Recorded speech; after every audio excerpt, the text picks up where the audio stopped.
Okay, hello everybody, we're back. So I've just used the sphere grid, I've done my little bit of grind, and currently Valifor now has a full overdrive.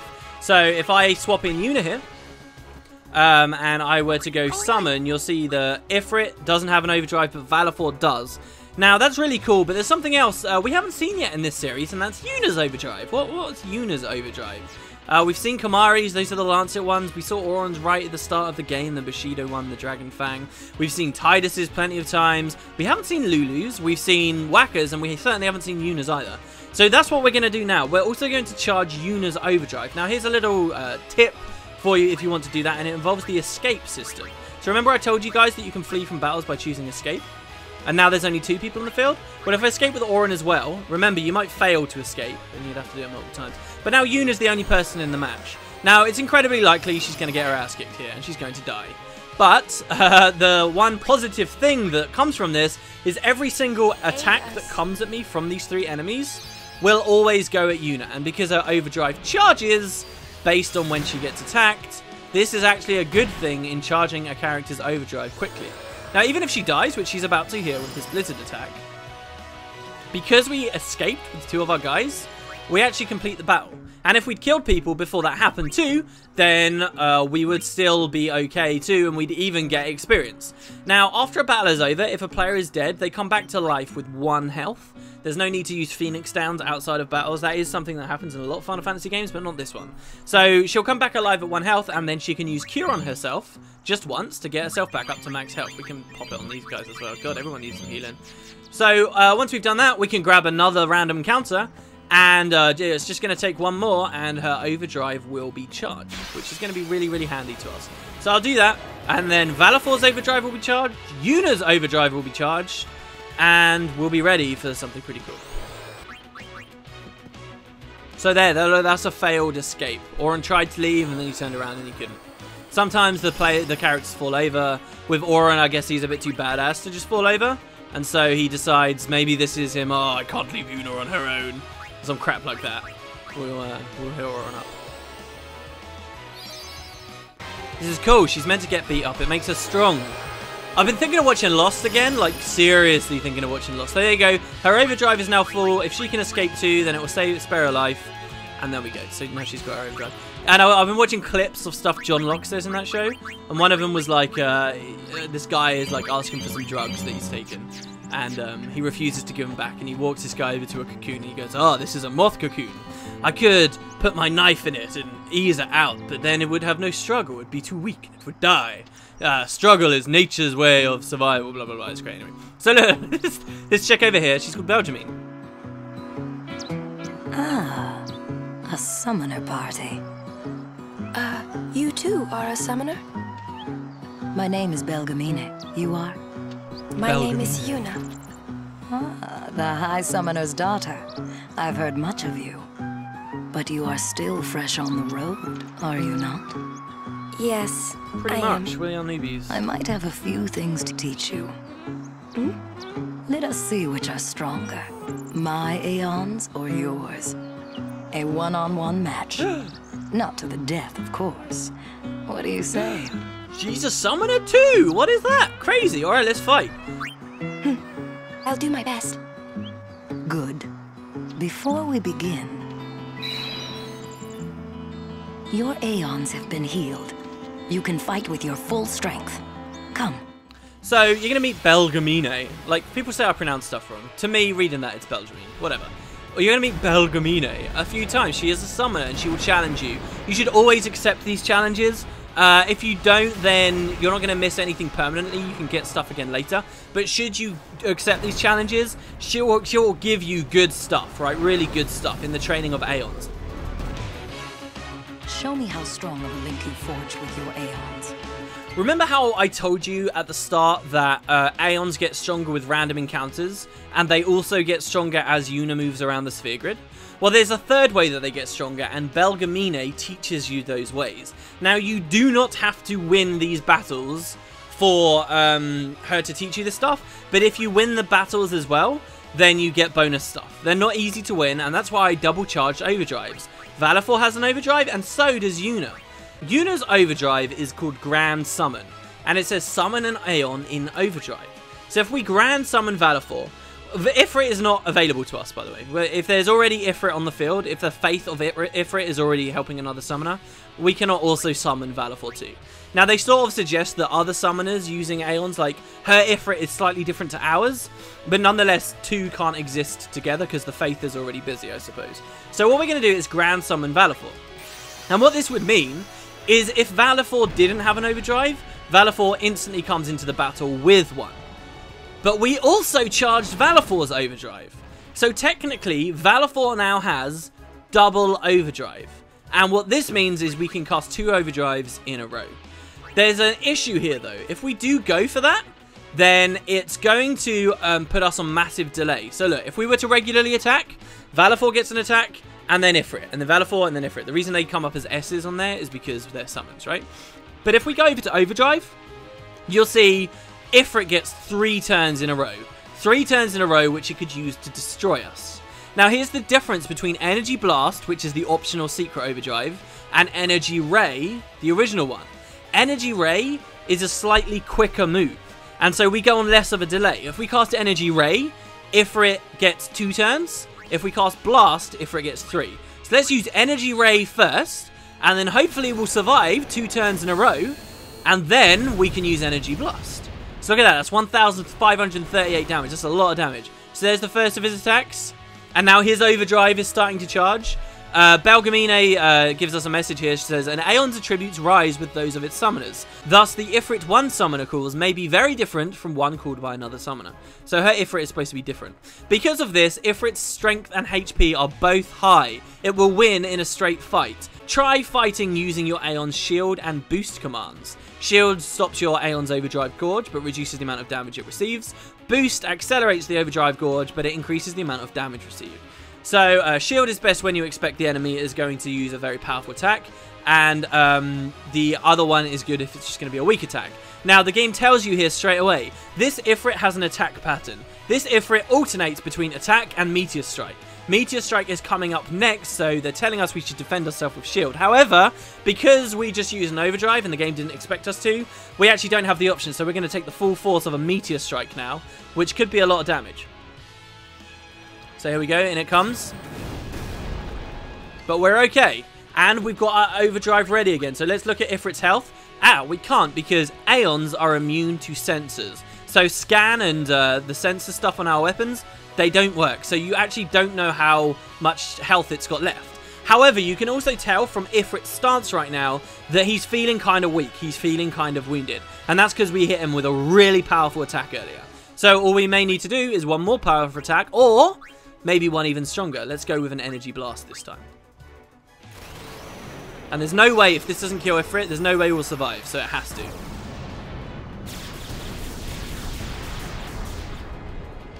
$2,291 damage, and Ifrit's down for the count. So with just a little bit of preparation, you can get through that very easily. Even in like a no sphere grid run. Stop. That is enough.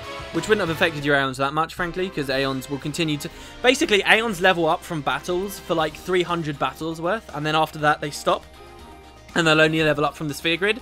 And then, at some point, Yuna's stats are going to be completely maxed out. She'll have 255, 255, 255. That's if you're going like epic grind at the end game. And then some Aeons themselves still won't have max stats, and then you need to do other stuff. Not bad for one so young. I underestimated you.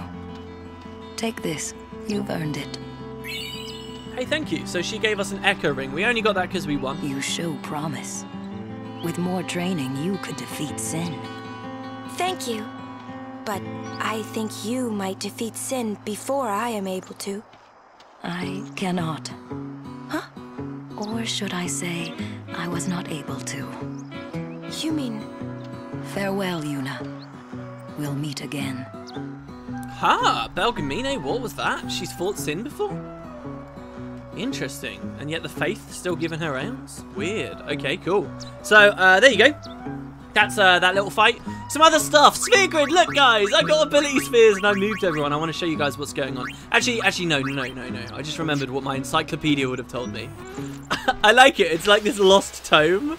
This thing of myth now. It's like, how would the encyclopedia have guided me? Oh god, I'm so sad that I've lost it. On the other hand, it is a beautiful summer's day, I should let you guys know. It's getting very hot and stuffy in here. I actually got like a little, I don't know whether I told you guys about this, I got like a little USB fan. I'm going to keep using the extractability, by the way. I'm totally not going to stop for that. But I don't want to use it while recording because it makes this annoying bzzz noise that sort of irritates me. So, alright, so this dingo's going to attack us. I'm going to start doing something in a second. Something I still haven't demonstrated to you guys. And I used to do all the time when I was a lot younger. And maybe it was... What did I tell you? You're a modest one.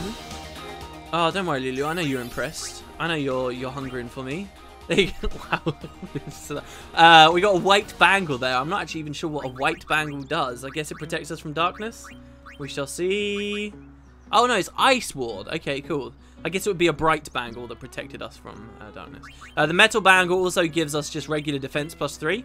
And since we're not in Kilika anymore, you know those Kilika woods had those like lightning elementals? We don't really need the yellow bangle anymore. There's not actually that much lightning damage that comes to us for the start of the high road. So I'll equip the metal bangle for now. Alright, let's move on up. And yeah, the next random encounter I'm going to flee from. Why? Because, I don't know, it keeps the pace of the story up. And it also makes the bosses a huge challenge. Like, you will see game overs in this Let's Play. Not because I'm inept at it, but because I deliberately want to make it a bit harder. So here we got Chocobo Knight. Our prayers are with you. Hey, thank you so much. Just having a cheeky little look at my guide here. So there's a chest over here, and then there's another 2 items we can get from people. So here we go. We got a fight.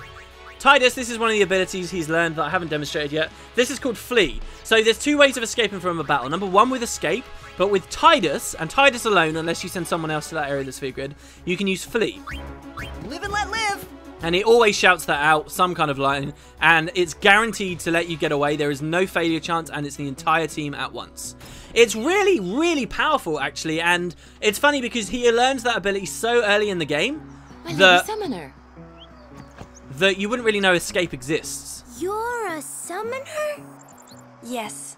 My name is Yuna. I'm Callie. Nice to meet you, Callie. Lady Yuna, are you going to bring us the calm? Yes. Very soon. Yay! We're looking forward to another calm, my Lady Summoner. I'll do my best. And good luck to your guardians as well. Oh, so modest. Man, there's something else going on in all of these scenes, and it's so weird. Like, when you replay the game and get to experience this stuff, it's great. What's the calm? Good question. What is the calm? The calm is a time of peace. It comes after a summoner defeats sin, and lasts until sin reappears. Huh? Sin dies and is reborn. I get it. I thought it was weird. Yuna's dad defeated Sin 10 years ago, right? But Sin's still here. Didn't make much sense till now. Wait, if it just comes back... Don't say it isn't worth it. Because it is. Even for a little while, people can sleep in their beds without being afraid. That kind of time is worth anything. Don't say it isn't worth it. Your words that day, Yuna, I remember them well. Alright, I really want to mention something here. First of all, it has taken every essence of my being to not explain that. It's like this thing, right? It's in the plot the whole time. It's like, wait, how does this work? What? I don't understand. There you go. There's your explanation, and I didn't want to explain anything until the game decided it was time. So there you go. That's what the calm is. It's the period where Sin's away. And yeah, it didn't make any sense at all, did it? Well, everyone's defeated Sin, blah, blah, blah. People and Sin's still here. And like the Crusaders saying, oh, we can't kill Sin, the summoners do that, and it's like, what are you doing? But he's still around. So that's it, okay? The summoners are on a pilgrimage to defeat Sin, but the tragic truth is, he always comes back. Also, you'll notice these times when we're inside Tidus's head, he's always been directing them at someone, and they're very explicit now. He's directing them at Yuna. Whenever we're hearing this voice, it's almost like Tidus has written down his thoughts at some point. And that's who he's talking to. He's talking to Yuna. And he's saying, look, I remember your words very well. And there'll come a time in the story where you sort of can guess where he noted all this stuff down, as it were. And, you know, it's really interesting to see the kind of things that Tidus remembered Yuna said. Like, why would that stand out to him so much? That won't be entirely clear to us for a while. Why am I fighting? I'm meant to be fleeing. I'll be right back. And Tidus always has something funny to say. You see, even though we fled, we got experience because we did manage to kill an enemy there. We got some spheres because we did manage to kill some enemies. Alright, so here's something cool. This blitz ball, if you press X on that, you kick it like a douchebag. If you come over to this kid first, he says, watch out, there are fiends everywhere. Here, you can have this. You can get 3 softs. If you come over and kick the ball now, the kid's going to be really angry with us. We're a douche. Hey! He says, hey, that was my ball! And now it's gone. Sorry, kiddo. You snooze, you lose. And so, yeah, it's it's out of there now. I love the Mi'ihen High Road. Okay, I talked about, I guess on the podcast I've talked about this more. But I've talked about how I love 2D games where you can, like, you're limited to one certain plane of gameplay. And the backgrounds have all these elaborate, beautiful, detailed areas. And the Mi'ihen High Road to me is sort of like the Final Fantasy X equivalent of that. I love that we're on like this narrow road and we can't deviate off the road too much. But you look at the backgrounds, look at these beautiful fields. They sort of lose a bit of their majesty, I think, in the HD remake because you sort of realise how low-res the textures are and stuff. But, you know, it looks so awesome, and it's one of those areas that really inspires you and makes you think, oh, I really want to go explore. I just want to have the freedom to explore Spira. Look at those cliffs back there. It's just, you know, it's one of those things. And I always marvel at them as I'm wandering around. So, yeah, there's 3 softs you can get from here. There is a chest here. There's actually another item, too, from, I guess, one of the passers-by. I'm going to grab that before we move on to the next screen. Oh, that could be the guy right there. So we'll try and grab him. Now, one tactic if you're going to be fleeing from a lot of battles, no problem, is to always have Tidus in your back line. Because if you have him in your back line, it doesn't matter whose go is first. You can always swap them and replace them for Tidus. Hey, this is a Crusader. He says, this ring helps keeps flames at bay. Please give it to the Lady Summoner. This is a red ring. This is particularly nice if you've been struggling with the bombs in the area. She's currently got a Seeker's ring on, which is 10% more health, which is quite nice. This one, though, is 10% more health and Firewall. We've also got one that's got Silence Wall on it. But we'll go with the red ring, since that guy gave it to us. Be nice about it. So one thing I haven't really talked about that much is the battle quotes, I don't think. One thing I never mentioned to you guys is every time you use a new ability in this game, the characters have dialogue for it. So the very first time you command... Don't break any bones, old man. Okay, sure, he's just berating Auron there for no reason. So the very first time you tell Lulu, say, to cast fire, she'll say, like, burn or something. And then the dialogue never comes up again, and it's a bit of a shame. It's one of the reasons why they're so talkative early on, and then later on they're not so much. But however, for Flea, that always comes up. The dialogue for the entire game always comes up. Tidus has actually learned a new ability as well on the Sphere Grid when I made that cut earlier, called Provoke. So let's cast Provoke and see what it does. Hey, you! Take me on! So Provoke will always draw the attention of an enemy to one character. Further, okay, alright, there's a lot of stuff going on here. Further, it will sometimes make them only use specific attacks. There is a very deadly boss in this game that you can make, it's impossible for him to kill you as long as you provoke him, as long as you know to use the attack. You know, Final Fantasy's like that, there's tricks to all the different things. So, something else has happened here. Auron just attacked Tidus. Why the hell did he do that? Because he's confused. I don't know whether that's happened yet. Confusion is like sleep. If you attack someone physically, it will run out. It will like snap them out of it. But until then, Auron is going to be randomly attacking whoever the hell he wants, and that can be really dangerous because he's a very heavy hitter. He got confused because of the evil eye attacking him. Those flying eyeballs, they actually start getting a little bit... Actually, is this the first area we've met those? I guess it is. Basically, flying eyeballs, one of their like traits is that their physical attacks will confuse. Just as these dogs have been putting people to sleep with attacks, or petrify, or lizards petrify people with attacks, or the dogs sometimes silence people with attacks, that's what the evil eyes do, and confusion can be really dangerous. In fact, the hardest dungeon in the entire game is only so hard because there are enemies that guaranteed ambush you, and then guaranteed confuse your entire team after that. And then you guys just kill each other, unless you take like the necessary precautions to keep yourselves alive. So we'll heal up here, and that's confusion. You do want to be careful of it. It's going to start becoming a thing. Confuse ward armor. can protect you against it, and obviously there's other things. In the sequel, confusion becomes a lot more interesting. Instead of just randomly attacking allies, your characters will start like throwing items randomly, and they can throw really expensive items just willy-nilly about the place. They can like throw elixirs on enemies or all kinds of stupid stuff. It's really funny. The sequel just expands on so many of these mechanics in such a huge way. Alright, anyway, let's deal with this guy. I guess I can talk about some of the other abilities we've got too. Lulu has now finally learned Focus. This raises your party's magic and magic defense, just as Cheer raises your strength and regular defense.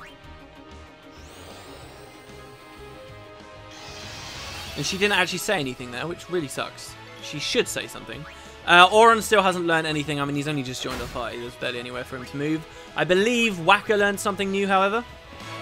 Wakka's back on the field.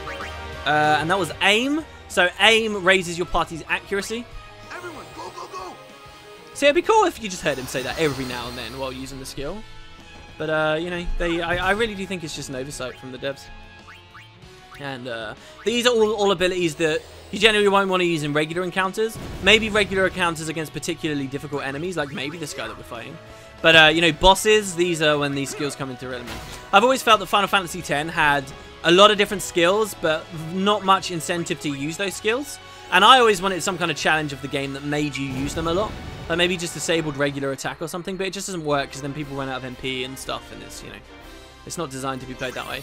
Most of the challenges, like a no sphere good challenge, as fun as it is, it doesn't encourage you to use a lot of different skills. You don't even unlock any new skills because you have no sphere grid.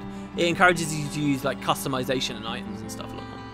Anyway, so this next section of the high road, it's a long road by the way guys, is full of people who can give you stuff from talking to them. This person says, here's a little something to cheer you up before the big fight. Big fight? What?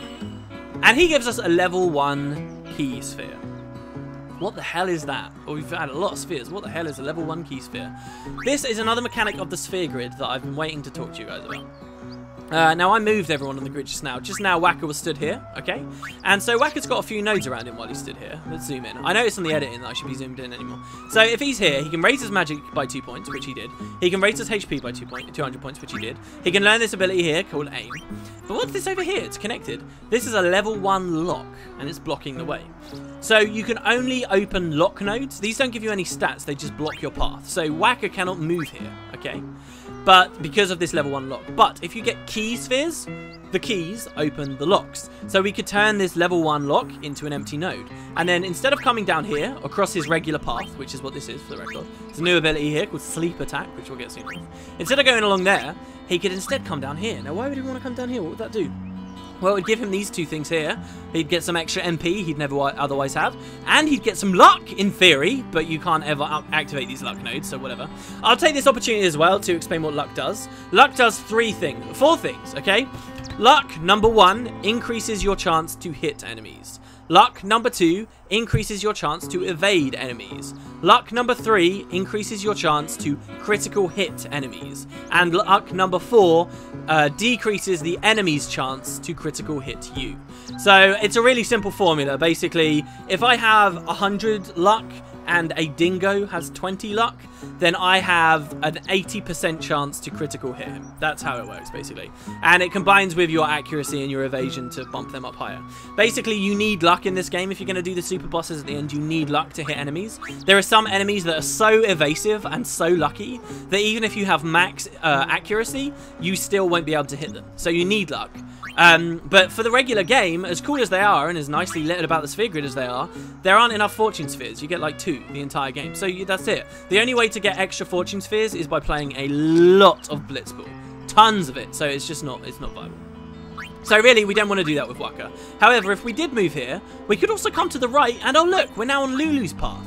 And so this would actually be a way. Now, at this point in the game, this is the first lock we get, level 1 key sphere we get. We actually can do some cool customization with our characters now. We can actually say, all right, Wakka, I don't want you to be doing what you're doing. I want to make you a mage. And in fact, on the first video I did of this series, people were already saying, hey, you know, this game was really fun. I remember making all of my characters a mage. I remember one person said that. So this is actually one of those really cool things you can do if you want. I could move to Lulu.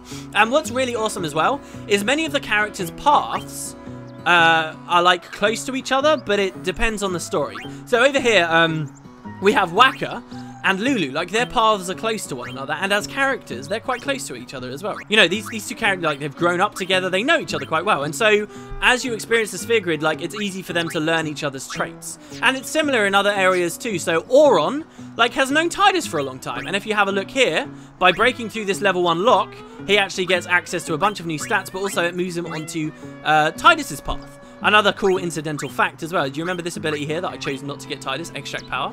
Tidus, at the start of his grid, gets the choice to go for Extract Power, and Auron, as well, at the start of his grid, also gets the option to go for Extract Power. It's kind of cool, like, one goes to it from the north, one goes to it from the south. So, you know, this is something I thought was really cleverly designed about the sphere grid. The many characters that are close to each other know each other actually are near each other on the grid. So Yuna and Lulu, as well, are both spellcasters, and they are near to one another. So, we've got our first lock. What do we want to use it for? Now, most people are going to recommend you use it on Kimahri. So, at this point in the game, Kimahri should have really got all the stuff in this big middle sphere, all of it. He hasn't on my file, so we're going to have to deal with that. But there's a level 1 lock here, and this lock actually moves him onto another path, right? A path that, like, no one's anywhere, even anywhere near. And this path has the ability Use on it, and this path has the ability Steal on it. And so we could teach Kimahri some really, really cool stuff. We could start stealing stuff from enemies, just like we could at the start of the game. And we could start using special items. And that can make Kimahri really overpowered. And that, again, puts him into this sort of utility role in the game. That's what I did on my test file. But that's not what I'm going to do on this file. I think that's kind of too easy. That's the kind of thing that everyone does with Kimahri. And it's not what I want to do. Kimahri can be anyone, anywhere. And I'm going to move him on Lulu's path. Now, the reason I'm going to move him on Lulu's path, actually, okay, I'm going to do two things, right? Number one, I'm going to move him down here. Actually, no, hold on. Number one, I'm going to move him here. And we're going to start turning these empty nodes into stuff for him, because he's a little bit underpowered right now. So, remember all this stuff we've got lately? We're going to start using it. We're going to use this magic sphere. This increases his magic power. Magic +4. So now Kimahri is going to be pretty good if he uses spells. He already was going to be, because he's already had one of these before. We're going to use a HP sphere on him. And that gives us plus 300 HP. One thing to note is whenever you turn an empty node into a stat node, that is a really powerful one. By default, the only ones that come on the sphere grid give you plus 200 health. But if you make one of your own, it gives you 300 health. Really, really strong. That's why they're so, so good. 600 health for a player there. We're going to give him a strength sphere, which is going to make it give him strength +4. That's a really powerful node there. We're going to drop that down there. We're going to move him, no, and then we're going to use another one. I thought we would have had another one. Okay, so we don't have another one. And now we're going to move him over here. The ultimate goal here is I'm going to get Kimahri Cure, and I'm going to get Amazuna. So not only is Yuna healing our team, Kimahri is too. And then what I'm going to do is I'm going to move him over here and put him onto Lulu's path. And I'm going to teach him Lulu's black magic. Now, why am I doing that with Kimahri? Why am I making him a black mage? The reason I'm doing that, so here, Tidus, see, the way that the game works is everyone on their path is generally near a level 1 lock, just as you get it in the story. So if I choose, I can break through this lock for Tidus and give him magic +4. Well, Tidus doesn't really cast magic, so I'm definitely not going to do that, and it's useless for me in this situation. But other players might like to. But you'll notice there's these locks all around now, and you really have a lot of decisions to make as to what you want to do. So Wakka can move here. And actually, I'm just going to hold on to my key sphere. I will use it at some point. There'll be some cool little thing I can unlock with it. But for now, I'm just going to hold on to it. Lulu's in this little optional area here, just grabbing some bonus stuff. Oh, I did not mean to do that. No. Okay, I just turned an empty node into an MP node for her. I didn't mean to do that at all. Fine. We'll give her some more MP. She's a black mage. She can use it, right? But the thing is, Lulu's path usually just gives her enough MP anyway. What I'm going to do, though, is I'm going to give Auron an MP sphere. I wanted to give him both. And that's going to give him plus 40 MP that otherwise it would be very difficult for him to come across. And the other great character you could give an MP sphere to is Wakka. Because Wakka, obviously, he still only has 10 MP. He's in desperate need of more. So Auron just got even more health. He became even more of a tank. And he's just learned an ability called Guard, which we'll talk about soon. Anyway, so back to the Kimahri thing. The reason I'm making him a black mage is because, yes, Kimahri attacks with his spear a lot. Okay, that's what he does most of the time. But his overdrives, nearly all of his overdrives scale on magic damage. So you can have Kimahri in two forms. You can have him as a regular attacker that has kind of lackluster overdrives, or you can have him as kind of a lackluster regular attacker, but has incredibly powerful overdrives. And because I was kind of disappointed by his overdrives last time I was playing the game, that's what I've decided to do this time. And again, I'm going to start fleeing. And we're going to move on. So anyway, there you go. That's your your like stat portion of the video, all about mechanics of the game. Here's this woman. She says, "I stocked up on too many. Please take one if you can." This is the second character who can give us stuff. She gives us 4 antidotes, so we're so far so good. I'm gonna run a little bit further up the path here. Get another battle. I will show you in this battle what Auron's new ability is. So let's swap Yuna in, shall we? She's very squishy, right? Let them come. And just for the record, she's finally got Null tied now. She now has all of the Null abilities. The Frost Elemental uses Frost attack, so we'll cast Null Frost. Shield us from frigid blight. Shield us from frigid blight. She only says that the once, so enjoy, you guys. So we'll bring him in, and he's got a new ability here called Guard. Now this says take damage for an ally. So if we guard and do this, I actually thought we selected a specific target. Guard is one of those cool abilities, but there's basically no reason to ever use it in the entire game. Again, which is why I kind of like the idea of like a challenge where you didn't have to. So here, someone's going to try and attack Yuna. Auron gets in the way and evaded the attack, funny enough, which is awesome. But he'll only do it for the first one. So that's Guard, and later on in the game, there's another ability called Sentinel. It's like one of the last things Auron ever learns. And you know when you press triangle to defend? Sentinel means Auron will intercept attacks on other players, and he will be in his defensive state. Why did I cast fire on him? They're weak to air. Whatever. And he'll be in his defensive state. So it's sort of like a way of halving all damage that ever comes in on your team. Don't get too cocky. But, you know, it's as strong as it is, you get it so late in the game, and I will probably never use Guard again. Yeah, you know, like Guard and Provoke, they're both cool abilities, but that I rarely use. This guy says, I'm going to vanquish Sin and return home a hero. So, I mean, that's the Crusaders' job, right? To defeat Sin. And they were excommunicated over some plan they've got, and it's coming up.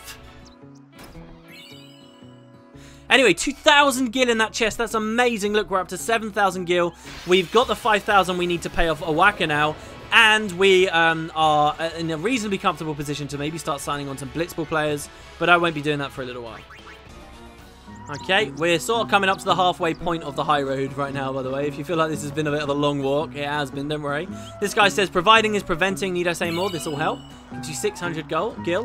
It's really nice. The map's kind of weird on the Mihen High Road. Sometimes you can walk off in the left and the right, like these big areas. But other times, it shows that there's traversable terrain and you actually can't travel there. And again, it's one of those things. I wonder, what is, was it once travelable or what? There's also, so chocobos are on the high road, right? Basically, after your first travel through, you can start hiring them to get about much quicker. You won't have random encounters, stuff like that. This guy says, us Crusaders, we're going to make history with this operation. For the first time, people other than summoners will defeat Sin. Now, that might seem like a lot to swallow for you guys. I will tell you something, a very minor sort of spoiler, but something I think a lot of people know about. For Final Fantasy VI, skip... What the hell was Waka just saying? I don't know. For Final Fantasy VI, okay, if you don't want to hear it, just skip ahead, like, literally a minute. In Final Fantasy VI, though, about halfway through the game, you think you're coming up to the very end of the game, and you get to what you presume to be the final boss. You know, everything's set up, you're the good guys, you're about to win, and you fail, and the bad guys win. And that's like the thing with Final Fantasy VI, that everything suddenly turns on its head and totally changes. And all I'm doing is pointing out to you that this franchise... has done that in the past, and anything could happen here in 10. So there's this guy here. He says, here, take this, just don't tell anybody I was trembling. Dude, don't worry. He says, I joined the Crusaders and get thrown into a major operation right off the bat. I mean, you can't blame me for getting the shakes. What the fuck is going on? Look at this giant thing over here, this cargo. What is this? Remember Lucio and Gata? We saw them just before the tournament. They said they were waiting for a courier. Is this what the courier was delivering? This giant wagon? Don't worry, Titus, run away. I'll be right back. Yeah, I'm sure you will be right back. No worries. It feels weird fleeing so much, but hey, I want it to be fun. I want it to be difficult. So, we can't actually talk to anyone there. I guess it's pulled by Chocobo. See what this lady over here says. She says, there are lots of fiends, so stay sharp. Use this when things get tough. Did I tell you guys earlier, you know, we met that little kid on the high road? Did I tell you already that she's going to be a character in the sequel? I think I should have. Sorry, I didn't listen to what you had to say, dude. Say it again. He says, of course, when the time comes, we'll march in full force to victory. Victory must be the goal, to win any battle. Okay. I mean, I don't blame them trying whatever they can to defeat Sin. I mean, Christ. It's like Macon said just now, and I really liked that line. He said, what was it? Fragile smiles crumbling at the mere mention of sin. A fragile smile, like that just conjures such a vivid image. So here, look, Luzu and Gata. Sup, guys? Hey, we saw the game! You guys were great! Congratulations, Waka. Hey, stop loafing around. The Lady Summoner and her guardians... This mission requires our full attention. We've no time to waste. Understood? Yes, ma'am. Apologies, ma'am. Carry on.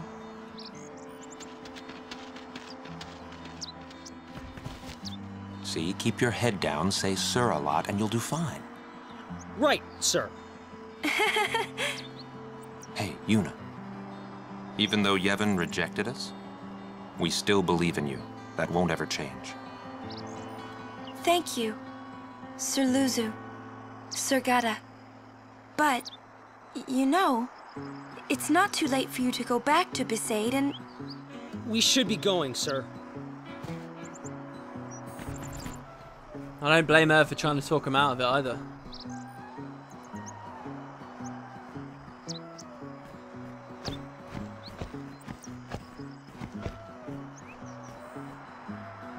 There's something weird, like the animations there. I feel like maybe in the original version of the game, there was a conversation going on there, because it seemed like they were laughing or something, I don't know, and there was just nothing in our version. Sometimes there's a lot of dead air, you know, and I just don't know. I feel like it's because we're missing, maybe it just takes longer to say some things in Japanese than it does in others. Anyway, so there's an important thing to note there. Emil and so forth, they are the Chocobo Knights. They are working with the Crusaders. They are working together now. And, you know, that's something important to know because they're not actually Crusaders. They're just working together. So, who's this lady over here? Did we already speak to her? I think we might have. Bunch more guys. You can see how tedious this would be. Actually, for you as viewers, it shouldn't be tedious at all. I should just be a good Let's Player and just skip cutscenes, but battles, but hey. Anyway, this woman says, do you see that sign? What a gaudy ad. They're way out of line. What about the sign? What does this guy say? Has he already given us something? They say luck decides the battle, but we can't afford to lose. Sure. So, what do you don't like about the sign? She says it's not good once those guys get going. So, the sign. I'm not going to move here because I don't know how much of a better angle we're going to get. This sign says Rin's Travel Agency. Rin is an Al Bhed. The travel agencies are a chain of Al Bhed rest stops, basically, in inns throughout Spira. That are manned by the Al Bhed, and a lot of people don't like the Al Bhed, as we know.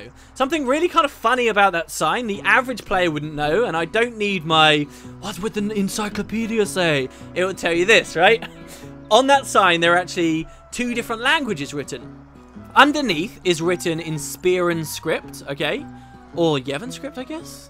I'm pretty sure it's Spiran script. Yeah, because you can sort of read it, right? It says Rin Travel Agency. And above, it is written in Al Bhed. Here's the funny thing. If you translate what all of it says, at the top, it says, just fine, in Al Bhed, it says Rin Travel Agency. Underneath, where it says it in Spiran, it's actually spelt wrong. It says, like, Rin Travel Agency. And it's really subtle, but basically what they're saying there is the Al Bhed are the one who put that sign up. They can't spell perfectly. It's like a translation error, but in-game, like, canon as a part of the universe. How cool is that? Like, that is awesome. It says Rin Travel Agency in the language they don't understand. Here's another new character we're meeting, many new faces. We'll defeat Sin any way we can. But Yevon's teachings say... Enough. I only meant to... Are you all right? Lady Summoner? What happened there? It bugged. Yes, I am Yuna. I've never seen that before. It is an honor, my lady. My name is Shalinda. I am a disciple of Yevon. What was all that about? The Crusaders operation? You mean the one Gata and Luzu were talking about? I heard they were to use Forbidden Machina. I had to stop them. Huh? Why? The use of Machina is strictly forbidden by the Yevon priesthood. That's bad, yeah? Let them use whatever they want. They still won't defeat Sin. But it's not about defeating Sin. The teachings of Yevon must be upheld. Yeah, right. But you don't understand. The Crusaders won't even listen to me. And it's all because I'm just a lowly acolyte. Don't say that. Well, I haven't been a summoner for very long myself, you see. Still, I can't put myself down every time I fail. People are depending on me. They're depending on both of us. Yes. Yes, you're right, my lady. Absolutely right. Thank you so much, Lady Yuna. Now, I feel I have the courage to finish my training. I don't know why, but she annoys me. I'm sorry, she does. So yeah, there's something the game taught us, but I jumped the gun on. And that is the fact... Wait, are you just walking off? Wait, I want to talk to you. Alright, so we got a battle. And that is the fact that Yevon doesn't like Machina. Doesn't like it at all. And so this is why now we understand the Crusaders were excommunicated. They're using Machina to try and beat Sin. Machines, you know, guns, cool stuff. And Yevon doesn't like it at all. And so this is why they were excommunicated. Or at least part of the reason, I guess. I will do my best to get myself appointed to a temple as a nun. And maybe you can see as well why people don't like the Al Bhed so much. Al Bhed love Machina. They salvage it. They do this stuff for a living. And, you know, many Yevonites, most people in the world, won't really appreciate that. So anyway, we've already spoke to that guy. Let's, last battle. Shall we actually fight this one? We got to preempt. Let's fight it, guys. It's our last one. So what can we do? Can we do something special to kill these guys? Alright, I've got an idea. Do I want to do this? Do I want to do this? I sort of do. Do we want to self-destruct? Alright, go for it, Kamari. Boom! Look at that! 2,800 damage. Massive damage. But he's gone. And no experience for him. What a cool ability. Oh my god. Love it. Alright, and then we'll thunder this guy. Rest in peace, Kamari. Pieces. Ayo. Jesus. Okay, right. Let's get on through here.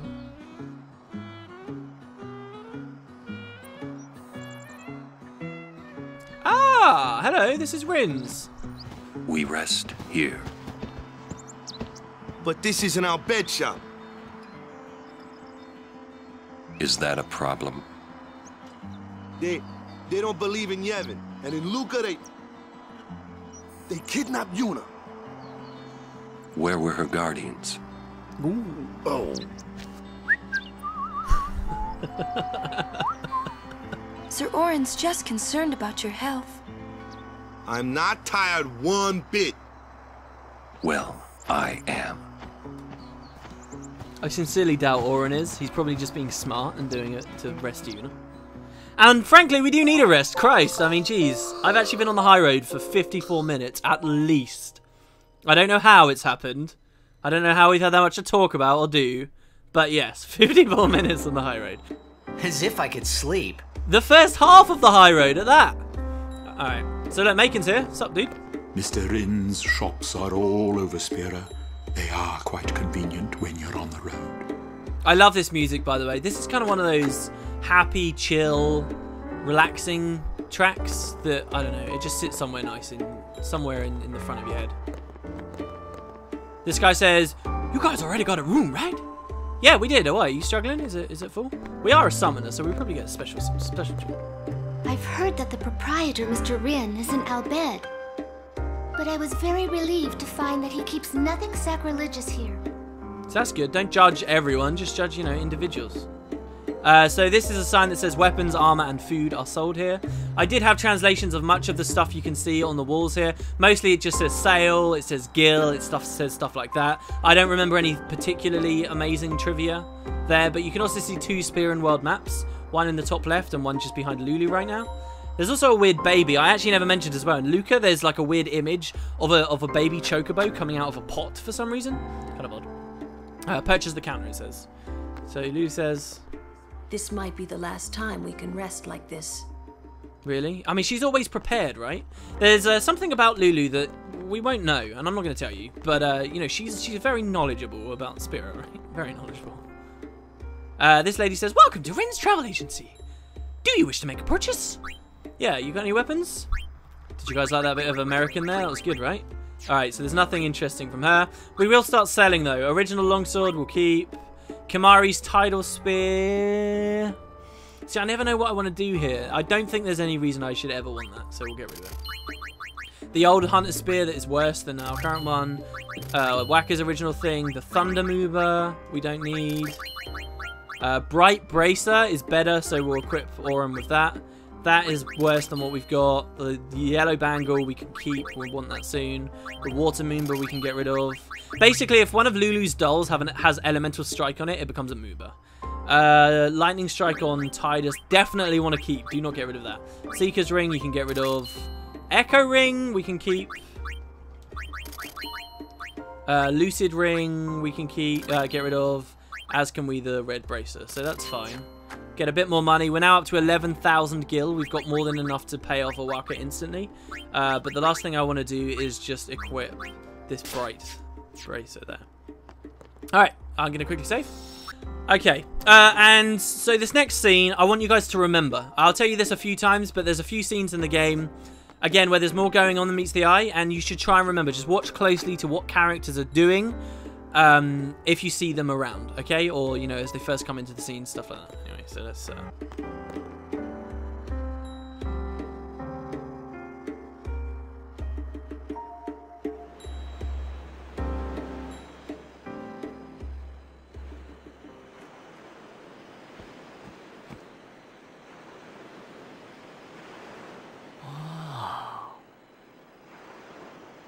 Check it out. That sunset was different from the one I saw in Kilika. It was quiet, almost gentle.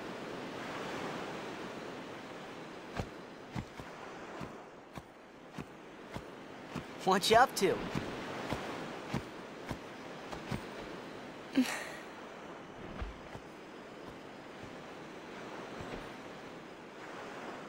Pretty. Sure is. I wish I could live in a place like this. Peaceful. Living with a smile on my face every day. You can, once you beat Sin, right?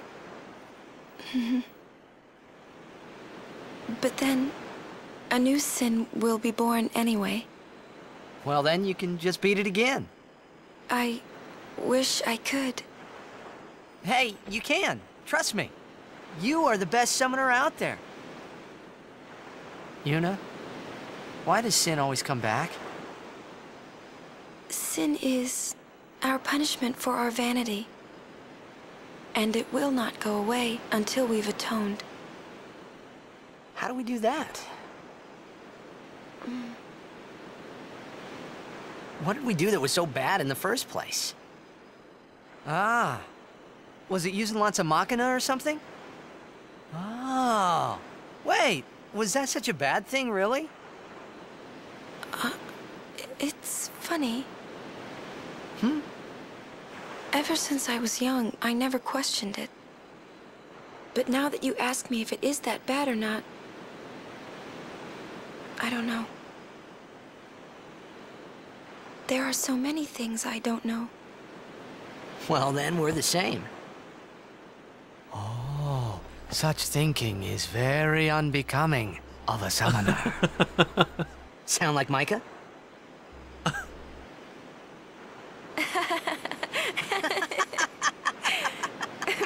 That's not very nice, you know.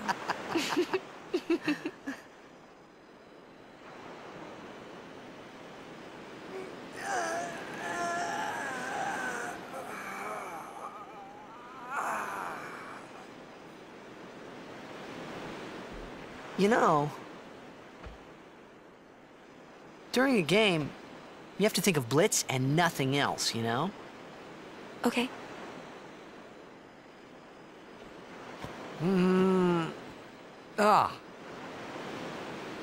can't think, that's a cute girl in the fifth seat from the right. Boom! Remember? Remember the start of the game? I just uploaded this episode like last night. There you go. Told you it would come back. See? I keep to my word. And you can't be thinking about where you're gonna go on that date, because the minute you do, that's when you lose. You see, Yuna, what I mean is, you really shouldn't worry, you know? After we beat Sin, that's when you can worry about the future. I guess.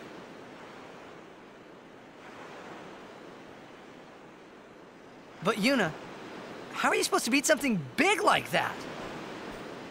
The final summoning.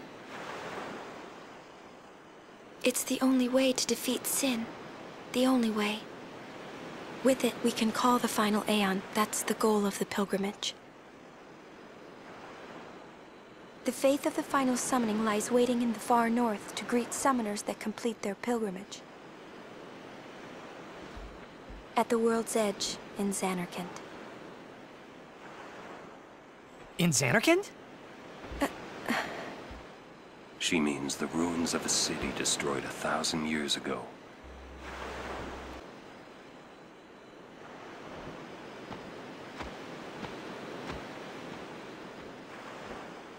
You sure it's ruins? That's what I've heard. You'll see it for yourself soon enough. Yuna, come back inside.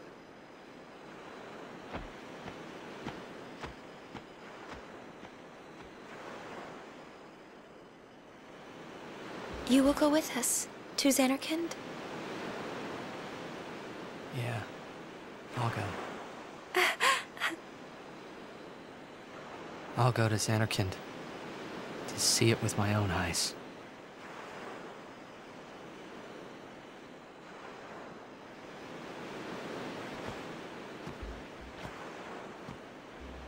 Like, is Auron lying still? I mean, he knows about our Xanarkand, right? He was there. I knew it couldn't be my Xanarkand, but I had to make sure. Just what's going on? I love that whole scene, by the way. I was very quiet for a lot of it. Because I like it, man. It's peace. It's the kind of thing, when things get really dark and crazy later on, you're like, oh, I remember these days. Yeah, oh, that was nice, wasn't it? Yeah. Okay, cool, hello. Alright, so, nice. Snoozy woozy, we actually did go to bed. And what we'll do now is we will save, so we don't have to watch a massive long cutscene again.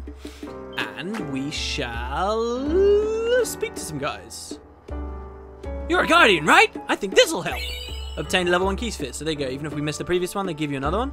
The sphere monitor will teach you how to use it. Have you read the instructions yet? Yes. Then you should be okay. Hey, no wonder, kid. Thank you. Welcome to Rin's Travel Agency. Would you get the rest? Yeah, sure. I don't know what that voice is. That better not be my Albed voice. Otherwise, we're in for a long one. Welcome to Rin's. Alright, okay, I don't think our wares have changed. This person says, there are so many things I can't decide what to get. Sure, this guy over here says, man, I'm beat. I woke up early for nothing. Okay, and if we try to leave, we'll bump into someone. Pinta-sa. Pinta-sa. Sorry? Ah, forgive me, sir. I meant to say pardon me, but it came out in Albed. Oh, you're in Albed. Mm-hmm. I am Rin, owner of this establishment. Ah. Hela du Sadwi. Huh? It means nice to meet you. Ah, well, Heli du Sadwi to you too. Mm-hmm. If you are interested, Albed primers can be found all over Spira. Finding them and learning our language might be fun. Here, let me give you one in commemoration of our meeting. Although you might want to be careful where you speak our language. And this is where Tidus becomes a better human being than me. He learns another language. There's one thing I regret about past me, like school me, is that I never took learning another language seriously. Like, I have so much respect for people that speak multiple languages. Anyway, so here we go. Albed Primer, Volume 8. The secrets of the Albed language are revealed. Yeah, I hear Albed aren't liked much. Oh, sorry. Adeki Krisa. Someone help! The chocobos! That's our cue. Let's go. Ah, Oren, you're so cool. That's our cue. Oh, thank you for your help. Please, use this. Oh god, double mega potions. Huh? This cool music as well, by the way. Awesome. Alright, so Oren asked something just outside Luca when he joined us. He said, what's our itinerary? I kind of want to check that out now because we've got quite a few items. I want you guys to be up to date with what exactly is going on. RPGs can tend to run away with you with the items you get. I'm going to make it very clear and easy. So first of all, we will sort automatically, so that it just moves everything nicely for us. Let's look at key items first. With Bouquet and Flint, right from the start of the game, I mean, it seems like a distant memory now, right? But they are still here. They'll never be used for anything. Mooncrest. This was that weird thing we got on the beach in Besaid. I said it was very complicated and I won't be able to explain for a while. Down here, we've got the Albed primers. And as you can see here, we've got 1, 2, 3, 4, 5, 6, 7, 8. So far, we have not missed a single one. Let's look at regular. We've got our equipment, which I looked through earlier. We may as well automatically sort that too. Let's look at items. So potion, 200 health. We're kind of getting to the point now. If you look at our health, where regular potions we might not want to use so much. Everyone's, you know, it's not going to heal anyone anymore. So you've got regular potions, high potions, 1,000 health of one character. That's actually pretty good. Like, a high potion will probably heal most of us up to max except Auron, and he'd have to be pretty low anyway. X potion, full health, but we've only got 2. Remember right at the start of the game where I said that was a really good chest to get, an X potion? They're rare items, man, and we've only got 2. Mega potions. Twice as strong as a high potion, and for everyone in the party all at once. Fantastic items. That's what Rin just gave us. 2 mega potions. Ethers, MP. We've only got a few of those. Elixir, fully restore health and MP. It's like a double X potion. Crazy strong. We've only got 1. Remember, we got that as a drop from the Obliterator. Could potentially have gotten 4 if we'd overkilled it and got the rare drop. Phoenix down, revive a character from KO. Antidote, cure poison. Eye drops, cure darkness. Soft, cure petrify. Remedy, cure everything all at once. And you'll notice we've got more remedies than we do eye drops or softs. I think you get too many remedies in this game, and it means you basically never have to worry about the others. Spheres, power spheres. These activate nodes on the grid. Speed, mana, ability. They're all nodes on the grid. We got 2 level 1 key spheres we haven't used yet. We've got a map, and we have a luck sphere, which turns an empty node on the sphere grid into a thing. To activate a luck node, we need a fortune sphere, and we are about to fight a boss that drops them. One of the only things in the entire game, and we want an overkill on that guy. So, let's leave. There's more to talk about in the agency, but we'll do that later.